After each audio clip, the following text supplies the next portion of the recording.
সাদা ভাত, পোলাও, খিচুড়ি যার সাথেই হোক না কেন, বেগুন ভাজা খেতে আমার কাছে অসম্ভব ভালো লাগে।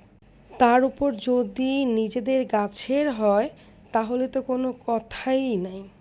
সেদিন হঠাৎ করে ছাদে চলে গিয়েছিলাম আর সবজিগুলো নিয়ে এসেছি। তো রাতের বেলা ভাবলাম যে একটু ভাজি করি তারপর ভাত খাই। আসলে সবার বাসায় এখন গরুর মাংস, আপনি দাওয়াতে যান, নিজের বাসায় খান আর যেটাই হোক, সব জায়গায় এখন গরুর মাংস। গরুর মাংস খেতে খেতে আসলে এখন খুবই অশান্তি লাগে। যদিও ঈদের দুই একদিন পর থেকে আমরা গরুর মাংসের পাশাপাশি অন্যান্য তরকারি বানাই, যেমন যে কোনো ভর্তা বা ভাজি বা সবজি যেটাই হোক। ইভেন ঈদের আগেও আমরা একটু বাজার করে রাখি, মাছ কিনে রাখি যেন ঈদের পরে খাওয়া যায়, কারণ ওই সময়টা তো কেউ থাকে না, মানে কোনো দোকানদার থাকে না। তো বেগুনটা ভেজে নিলাম, পেঁয়াজ মরিচের ভর্তাটা খুবই সিম্পল, সাথে একটু লেবুর রস অ্যাড করেছি, এই জন্য কিন্তু খেতে খুবই অসাধারণ লেগেছে। তো গরম গরম ভেজে সাদা ভাতের সাথে মজা করে খেলাম, একদম তৃপ্তির সাথে খেলাম।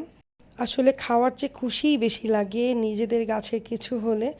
এটা আমি খুব বেশি এনজয় করি যে নিজেদের গাছ থেকে কিছু পেড়ে খেতে। অনেক গরম ছিল আর গরম গরম খেতে কিন্তু আসলে বেশি মজা লাগে যে কোনো খাবার। তো আজকে এই পর্যন্তই, সবাই ভালো থাকবেন। আল্লাহ হাফেজ।